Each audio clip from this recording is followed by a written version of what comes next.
through traffic to get here. So let's just get started.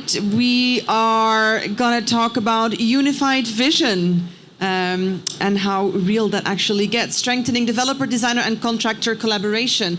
If we guys can bring a few mics to the seats, and I'm going to invite my panelists to join me here on the stage. Alan Bates, Executive Director, Delivery at Qiddiya. David Atkind, Founder, DTK Studio. Jamil Aadra, Managing Director, KSA for OBMI.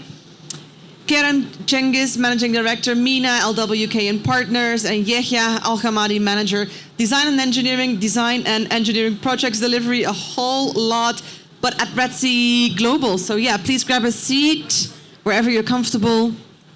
We have a few microphones to share. I hope that's okay. Your key takeaways from this talk we'll be learning about effective strategies for improving communication among developers, designers, and contractors, and how they lead to more streamlined and efficient project workflows. Shall we do a quick round of introduction? Just real quick.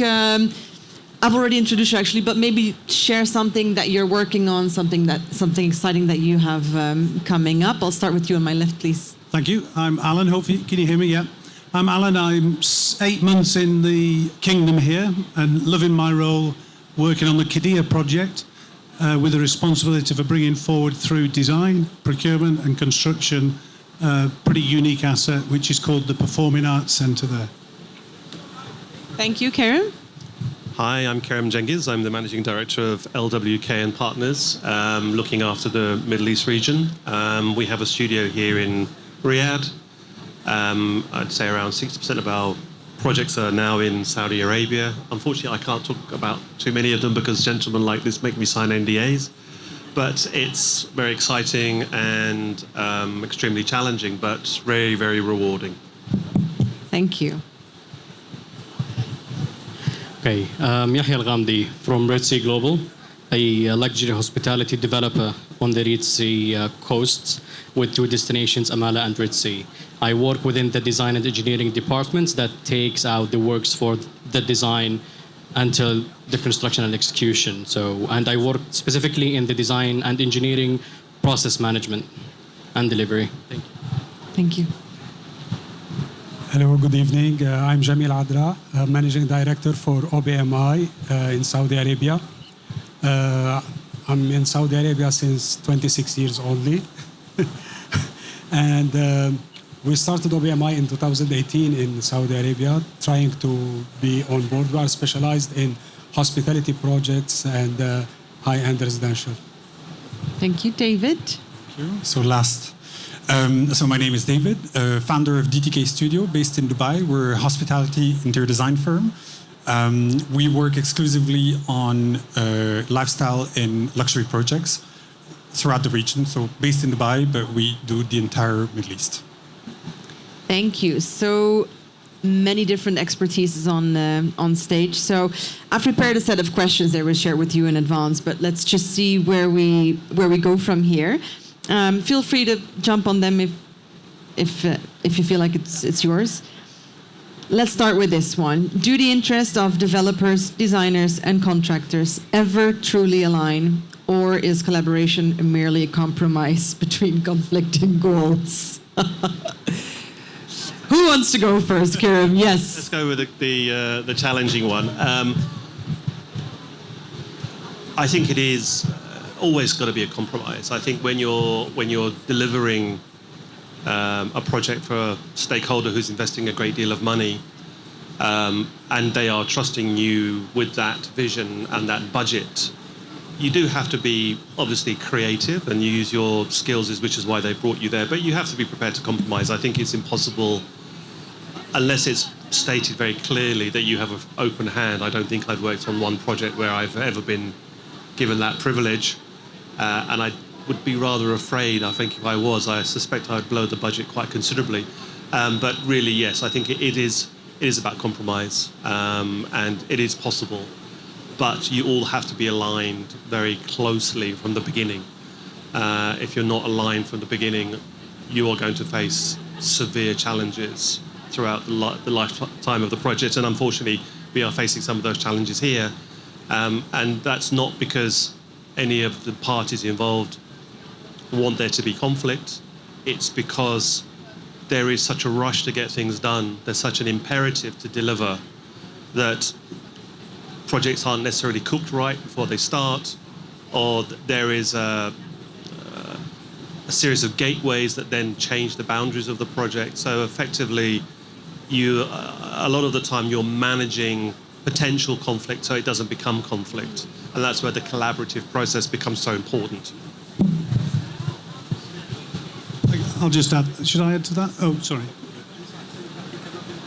Okay, I will ask them, guys, could we please put the volume of the microphones up a little bit because it's difficult. No, it's okay. It's just, it's getting really busy, which is good for us, but that also comes with a little bit of a noise. So, yeah, okay. I'll just build on that, and also from the great presentation we just heard, which we didn't hear about the construction side. That's seemingly going well, but I would also point to the time, quality, cost parameters, which are always obviously key to any project, and whether the developer is a public sector entity or a private developer or a design team and contractors, we all need to make money out of the project and deliver something that is there for society. And bringing the right people together in the right mode is obviously key to that. And we've all had different experiences across our careers to either prove that or challenge that concept. I'm a great believer in the Japanese philosophy of ikigai, where you do something you love, you do something you're good at, you do something that society needs, and you do something that pays. So if you get those four components collectively together in the environment where everybody's working towards those aims on a human level as well as a company level, I think those are the ingredients to success. Anyone? No? Okay. Thank you. I think that's a beautiful example, the ikigai. Takes me to my next question, actually. How can we ensure that all parties are equally invested in the project's success when the priorities may differ significantly? I reckon that we all know what it would look like in the ideal world, but give us a bit more on how reality really plays out. Jamil? Actually, priorities should be set from day one in the project.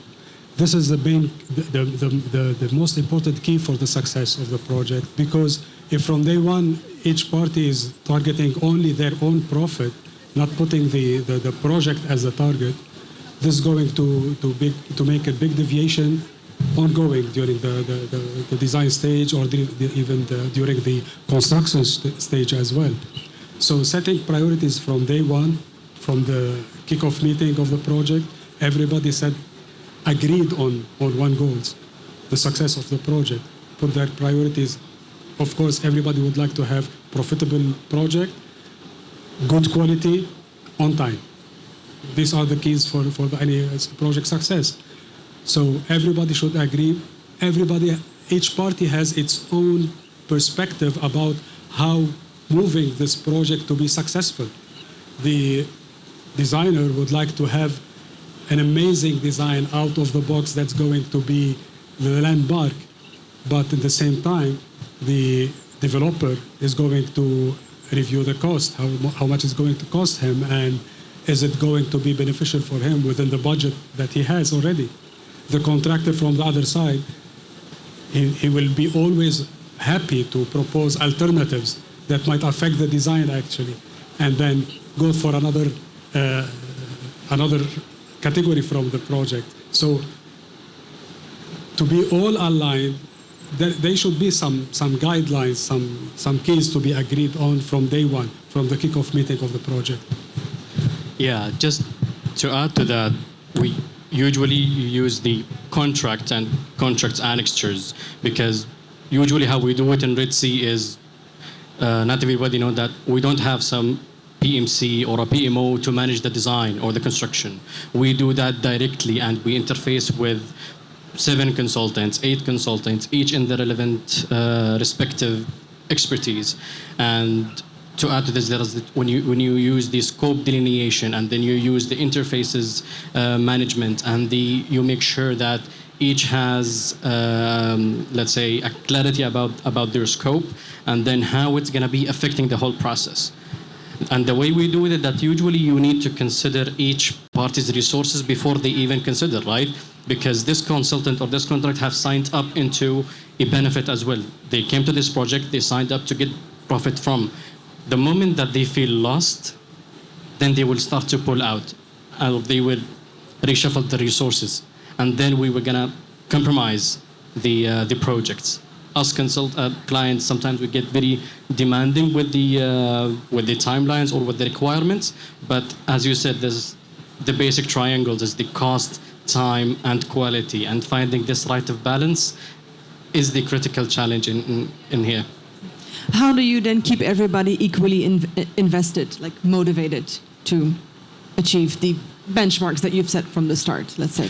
Exactly. It's as we said. So once you kick off a project, then you want to make sure that first, as much as possible, you get everything starts in lines at the same times, because having different consultants, different scope of work starts in different times, this would compromise also the work, because you need to have certain amounts of coordination and level of coordination is going on.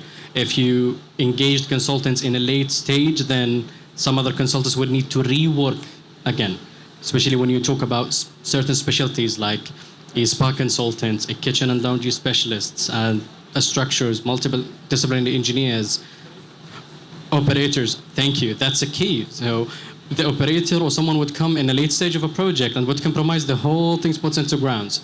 Then you go around with CRFs, changes, time, and cost, and how you would manage that. So making sure that the scope of work is solid, is strong. This is number one. Number two, you make sure that all the required tools to manage is there. You as a client should know what you want. Some or many issues is that that's right. Yeah. That's a, so you need to know what you want and how you can manage it and how you would manage it. And that would resolve everything. So I would come to the consultant and say clearly what I need from you, and this is what I require. And then also the responsibilities should be distributed in a certain level and the hierarchy. And we give a certain scope or an additional scope of coordination between all consultants to what we call an executive architect that would make sure that all the work and the project is coordinated, or the packages to be submitted in time, everyone with the shared responsibilities, and using the digital tools, the BIM and technologies and data management, all contribute in this sort of management process. Karen, yeah. Look, I think Red Sea are one of the unusual entities in Saudi Arabia. I mean, as they said, they don't have their own PMC, and I think that's one component in itself adds a huge level of complexity in a lot of the projects that we're dealing with here. And it actually isn't what my experience so far is, that I haven't worked with one PMC team here that's really added great value, but actually added a level of complexity. But they're there because not all entities have taken the strategic direction that Red Sea have, and they're to be commended for that. I think the other aspect of it is knowing what you want is very important, so that you can actually describe what you want, and the sequential process that you write down in your scope of works is really important. But then aligning your procurement process, we're talking about equity, equitability for all parties. The procurement process doesn't always allow for that, because it becomes a competitive process. And so you go through BAFOs, you go through LAFOs, you go through all these multiple stages of bidding. And actually, by the time you get to the end result, it's not necessarily a particularly equitable process. And so when you don't have a streamlined client who actually knows what they want, you've got no edge left in your margin to actually be flexible. And that's when conflict starts. So I think there really is an important debate to be had about actually how much consultants are paid to do the job and whether that's fair in relation to the actual return the developer is getting from that project. And I think that's a debate that hasn't happened in our region for a very long time. And I think it's something that a lot of consultants who are delivering under a great deal of pressure are finding a severe challenge. And I think it's something that we shouldn't feel embarrassed to talk about, because we're all sitting here saying everybody needs to make a living. So I think it's great. This is a very good example. There are less good examples. That's then complicated by all these other factors that are being put in place to allow projects to go forward. But those people who are in those places that aren't necessarily embedded in the organization's ethos are there to make a profit for themselves. And so that doesn't necessarily facilitate good process in between, but actually adds layers of management that actually don't streamline or bring resolution to potential problems. And then what about adherence to timeline, for example? Because I reckon that if projects get delayed or pushed out, which often happens, then you probably lose your margin also. No? Well, look, as the LDC, if you're signing a contract that says you have a lump sum fixed budget and you're designing to budget, that puts you in a very difficult position. Because if delays come in, and some of those delays aren't necessarily about you, they're about approvals. And often with some of the projects we're looking at, we're going through 2 or 3 gateways of approvals, and that can sometimes take 3 months. You can't factor that into your fees. You can't just say I'm going to give you 3 months extra fees because no one's going to accept it. But that's a reality that we have to face. But that's not a reality that we're being allowed to engage with. That's the risk as the LDC, but that's where the procurement process should be reasonable, not going BAFO, LAFO. This is my number for doing a reasonable fee. And if everybody has that straight playing field, you should get 3 or 4 bids that are all roughly the same.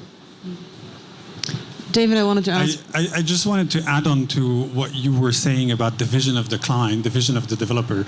I think obviously, and you just rightfully said so, you are one of the few where you know what you want, you have a straightforward vision. One of the things which is very difficult for a consultant is that the vision very often is not the vision of the company, it's the vision of a person or a group of people. And when we sign with a company, right, we don't sign with people, we sign with a company. If they work there, the person with a vision is there for 6 months but then moves on, and it's somebody else who comes in with another vision, gotta redo everything. Exactly, and this is why we said you need. So when you define a success, is when there is a process and there is something put in place and it goes on in iterations, regardless of who would be there. Because when you have that process documented, and then you have all the guidelines and you have the manuals that will help you to comply with your work and your scope of work. You came new to the region.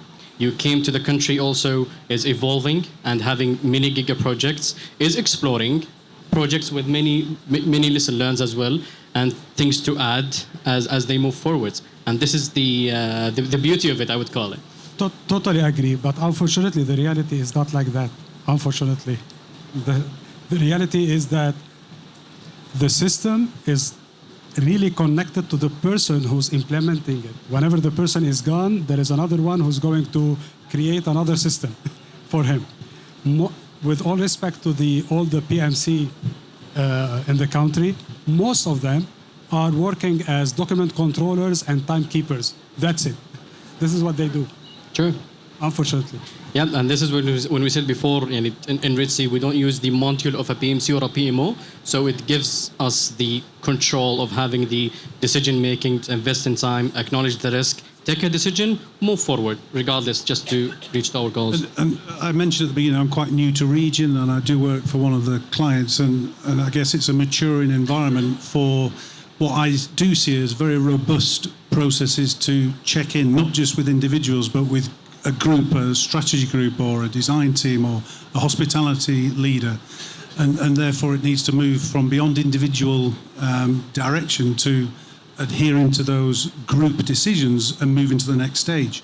I understand that can be frustrating when there's delays in that process, and that's where we need to listen and understand that that causes huge issues in the market. And as I say, being quite new here, I'm fortunate to work on a project that's got a very clear design LDC scope with determined milestones that are moving towards a detailed design that then would be a lump sum contract, rather than, we didn't talk much about contracting, but without that understood scope at the outset, there's been quite a lot of management contracting where the designs develop in a quick start on site and the need to show progress on site.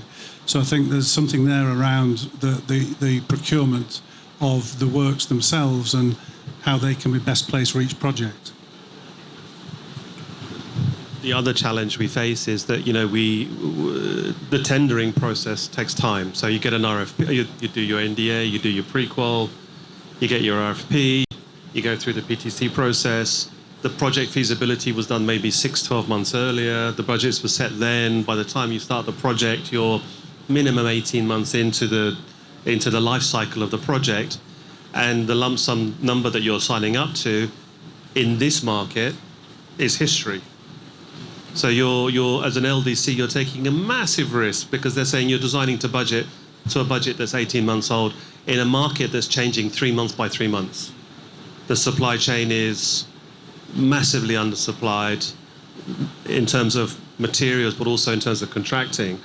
And I think all we're talking about here is about having a reasonable discussion and a realistic discussion. We know that our stakeholders have their own stakeholders that review their budgets, they review their progress, but that conversation often doesn't have upwards. It gets stuck at a sort of a senior mid-level management where, oh God, you know, that's our budget, how can we go back for an extra 50 million, 100 million on a project, that budget that's maybe 24 months old, and the market has exceeded that by maybe 36 months. So I think the discussion we're having here today is about how do we as an industry talk to each other in a way that isn't combative. It's about finding solutions. And that's really difficult still. And it's something that we faced in the UK, where I was educated 20, 30 years ago, where it was that sort of very difficult culture of, you know, claim and counterclaim, which we want to avoid because it's to no one's benefit. Projects don't go anywhere and reputations get lost. And so I think getting into a scenario where we can actually have a normal debate at procurement stage, at contract, and then during the life cycle of the project, so that people actually, nobody wants to claim money, but if you know, you put us approval in, they're saying, well, we're not going to give you an approval for 3 months. Okay, fine, let me demobilize my team. No, I want you to continue to evolve the project. Well, maybe by the time I get my approval, that's no longer approved. So who's going to pay me for that? Yeah. Architects didn't perform their role properly at one point. I mean, it's maybe a contentious thing to say. But the point about people doing their job is really important. If you're employing someone to be the lead design consultant, let them be the lead design consultant, not have a postman in between. And that's why I think the Red Sea is great, because the design leaders have the conversation with the development managers. And, you know, when I was working in the UK, I was working with people like Quintain, who were redeveloping the whole master plan of Wembley.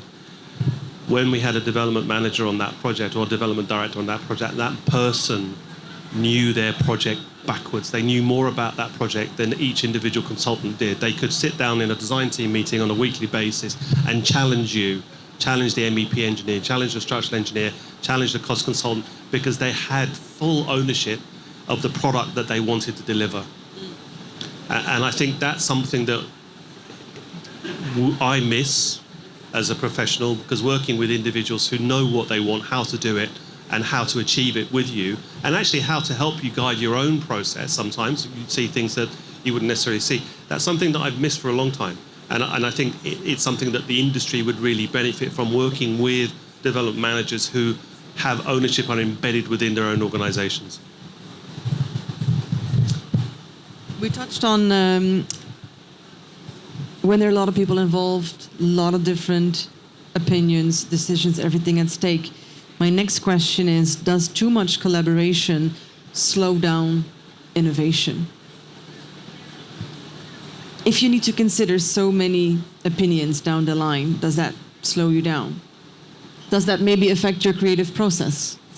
For sure it slows you down, but I don't think that it affects the creative process. The creative process is something that you do within the studio, right? Within the team of creative people who work on the project. And so I don't see how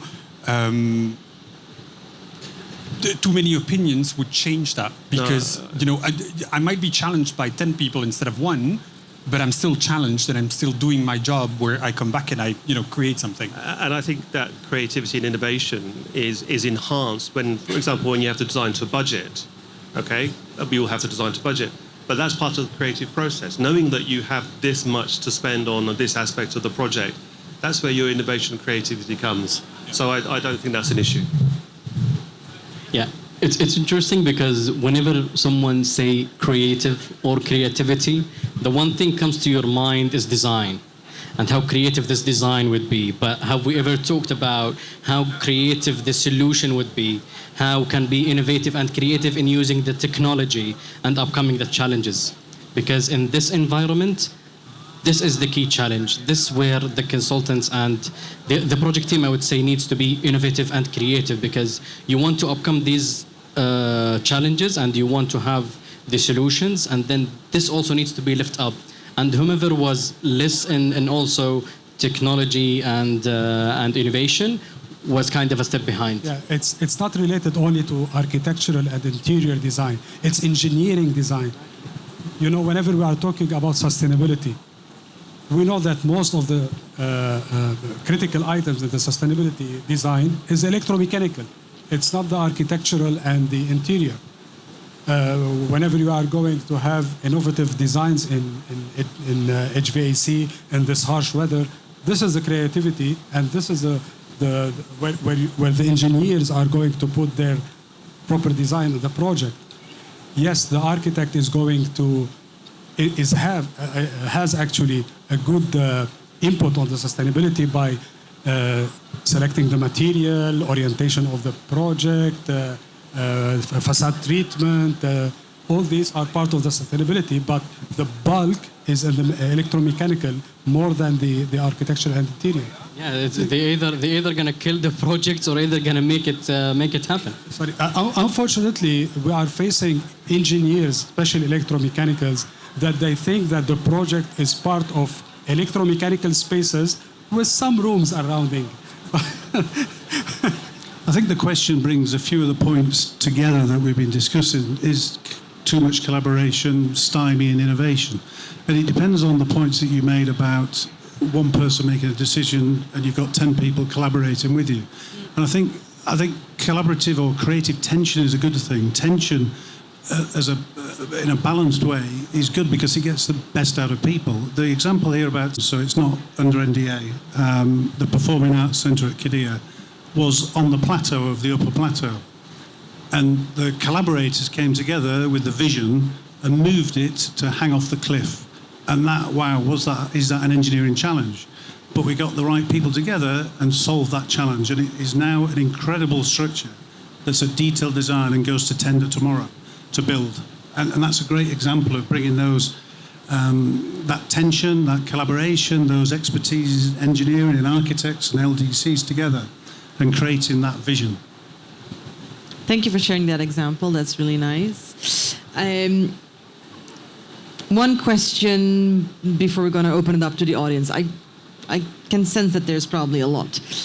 How can we fairly distribute accountability when all stakeholders are interconnected but may face different pressures? Why are you looking at me? Accountability, it's based on the responsibility matrix that's going to be set by day one of the project. Each party, each stakeholder is going to be responsible for his task, and he's going to be accountable to what he needs to deliver for the project. Yeah. In the ideal world, right? I think accountability and matrices are great because that gives us a contractual framework to work to. But accountability is whether you give a damn about what you do. And if you give a damn about what you do, that leads to quality and innovation and creativity. And that is something that isn't always present amongst big teams. There's sometimes players who are less accountable for themselves than others, and that's where the LDC has to take responsibility and push things through. But I think, having, maybe it's old-fashioned, but having a sense of pride in doing what you what you it goes back to your Japanese mantra, is really important. And I think I have to speak as a designer and not as an engineer. I think most designers get into design because they care about what they do and they love what they do. And that needs to be somehow harnessed and encouraged by all the other stakeholders in the process. Sorry if I can jump in. Just about this, I think if I were to see somebody on a project which is not accountable, I think that person needs to get out. Simply. There shouldn't be people who are not accountable on a project because they're a bad thing for the project. And what are the consequences also, right? Then, you know. Sorry, when I said accountability, I didn't necessarily mean accountability in terms of their contractual obligations, but as an individual who gives a damn personally. And that's really hard because, you know... And holding the team to be... This gentleman here is holding us clients as accountable quite understandably. I think calling out and holding the wider team accountable is key to that successful outcome. Yeah, it's like when there was the question as who should take the decision, all the point fingers was on us, so directly was the accountability the client should know what he wants, on right? Players, yeah. and this is what I mean. I know in a perfect world things will be on paper, but where I came from is that you need to make sure what you issue in the RFP is robust. We need to make sure everything that it's in the annexures is clear. You need to make sure that everyone is communicating clearly, proactively, and you need to make sure that you are there in person just to make sure that all these blockers are removed, because you will feel sometimes this consultant is demotivated, right? So my responsibility towards them is to make them motivated again. How can I make him motivated? I need to think of him as part of my project team, because if he wasn't feeling this way, he wouldn't be able to do for passion. If the engineer cannot produce and work in this pace, constant changes from an architect coming along, how would I be able just to stop for 5 minutes and think of the solutions that I can make or I should make? Comes on me as a client to make sure that each individual or each client, a consultant or a contractor even at site, doing their work, making sure that these consultants are issuing the right packages in the right level of coordination to the contractors to make it able to work. When a failing happens, how I mitigate. So it falls upon all shared responsibilities. In many projects, what would make everyone on the same table, that the passion and the love for what they do and the love for the money. What's your biggest challenge in that? Is that communication, working across cultures with so many different nationalities, different interpretations, and making sure and triple checking that you have all the noses in the same direction? Exactly, because in one project you need to deal with, from a design phase, I would say, you need to deal with 7-8 consultants, for example. They come from different regions in the world. They come from different language and backgrounds. Just as a location, in their teams, you're going to find people that with different cultures. So then you come with the emotional intelligence that how you're going to speak with every single individual. How this is a high context guy, she is a low context. How would I treat in this? So, frankly speaking, you thinking of it this way as also a client when you manage, because for us, long story short, we manage a contract. We buy a service. We want to make sure that whatever we have paid for is granted. Whomever is signing up for this, getting their benefits. And this is the main challenge, specifically for those consultants are out of the region, because they don't know the region. They are new to the region. The logistics are also a challenges. I need to do certain level of education and trainings to the consultants or even contractors. Why? Because the supply chain in the industry does not allow for these technologies or this technicality to up there. So you have two options. It's either you, again, being a reactive and wait until an issue happens and then you resolve, or you be proactive about it. So I'm in this level. I need to elevate the industry. I need to have an influence on the industry just to make it going up. Give me a job. Huh? Give me a job. Is that in a perfect world? Any final thoughts on that from you, Kiram? Because I saw that you wanted to say something, and I want to give you the opportunity. I mean, no. I mean, I don't need a job. I'm running a business, but that's the point I wanted to say. I'm the signatory of my organisation, so I am personally accountable under Saudi law, under UAE law, for all the decisions that my business makes and whether we deliver or not. And so that level, I'm the reason why I am highly motivated is because I'm totally accountable. Even though my company is a publicly listed company, at some point, if I go to jail, they'll get me out. But I don't know how long. I'm not saying that's ever going to happen. But that makes me very motivated to make sure I have conversations with everybody and to make it right. And it also makes me very motivated to be able to challenge. And I think being able to have that creative tension, to be able to challenge each other and have honest conversations about projects. Hearing this gentleman talk about, ensuring that everybody's happy is one of the first times I've heard it for a long time. So that makes me very happy, and thank you. Thank you. Cool, wonderful, gentlemen. Let me open this up to the audience. I will take one lucky question. Here you go. Thank you. Hello. In our work, we work in BIM. So I would like to ask the developers how this new technology is affecting work on site. What is the advantages and disadvantages regarding the high complexities that sometimes are requesting from the parameters and additional parameters? Is this delaying the work, or it's acting in the positive matters that it was designed for? Thank you. Thank you. That was BIM, yeah. BIM, yes? Yeah, on BIM. So my experience of that is introduced at the right time, so just after concept during schematic design, when the architect can work in Revit, for example. We've been constantly now relying on cutting that for the drawings information, and that is the team tool. And that model, tomorrow when we go to tender, we share with the tendering contractors, and we would expect a response back in that model, and that is certainly the working model for our projects. Yeah. So first thing in here, there is an issue sometimes you face that why you work in BIM is a question that you need to answer, right? Because if I'm working in BIM just to have a level of a design coordination and design workable model, then that's it.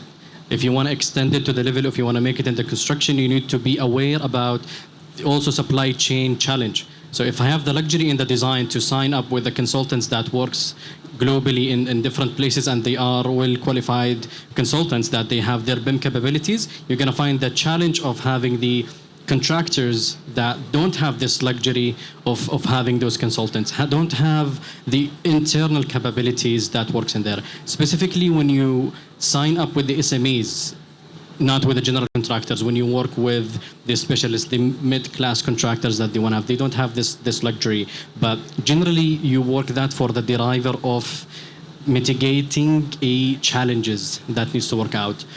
The only advice here that you need to make sure that what's going out from the design is as mature as possible to allow site works to be proceeded. You don't need to wait for every single drawing or every single model to be a shop drawing level, because when you issue a design model with LOD 300, that's constructible, should be in theory. And then what you will need to add to that is the site conditions, circumstances, and if there is any specific equipment or specialists that you need to consider, then that's it. That Maybe just adding on to about the time frame, I think we're kind of like in a transition period in regards to the usage of BIM. What I mean by that, for example, so what we do is interior design only. So architects, they have 10 years of experience with BIM that we don't have, right? So we are still in that transition. And many of us in the industry, especially in the Middle East, we don't do BIM yet. We have to outsource BIM. So that means that we kind of have to do double work, because we have to do the CAD first. The CAD goes to the BIM, BIM comes back to the CAD, right? So it's a little bit of a waste of time. But I do think that it's something that we should do, because ultimately it needs to be, it's an integrated software, right? So it coordinates everything for you if you want. Yeah, so I think it's something we need to aim towards going there. I was about to say, tell me about it, because one of the most consultants we suffer with is the ID consultants, because you find high level of creativity, if I would say, and then you design with a different tools that you need to translate that into a BIM environment. I wouldn't say Revit or any tool, a BIM environment. And here what you will be a two step behind. So the coordination should be in a certain level of maturity, and you are 2 way behind, because you need to wait for your sub-consultants that have BIM services. And good luck if you have the right scope of work with your sub-consultant, right? Well, that brings me on to the other point is, I don't think I've had a really good set of EIRs here for creating the model. We've had to start on projects without an EIR and then later on be being challenged that why didn't you follow our requirements? Well, you didn't give us any. Yeah, exactly. So if you don't have an EIR, you're buggered. The second thing is BIM is just a tool. If you just use it as a coordination tool, you're missing the full power of it, not just in terms of measuring, but also the value that now you have all these additional AI modules that come in, that you can actually make that creativity much more simple. And then when you take it to site, now with intelligent technologies, the whole construction monitoring process can become safer, more streamlined, more cost effective. And then you have a set of assets that when look at something like Red Sea, you can go to IPO on because you can extract so much data out of that. So BIM is about data, actually. It's not just about, if you just use it for coordination, you don't understand BIM. BIM is about creating data, extracting information from data, and making money from data. Thank you for asking that question. You can see it opens up a whole lot, and I feel like we could go on forever, but we're going to wrap it up here. Let's put our hands together for this fantastic panel. I thank David, Jamil, Yehia, Kerim, and Alan. Thank you so much for sharing all that you know here with us today.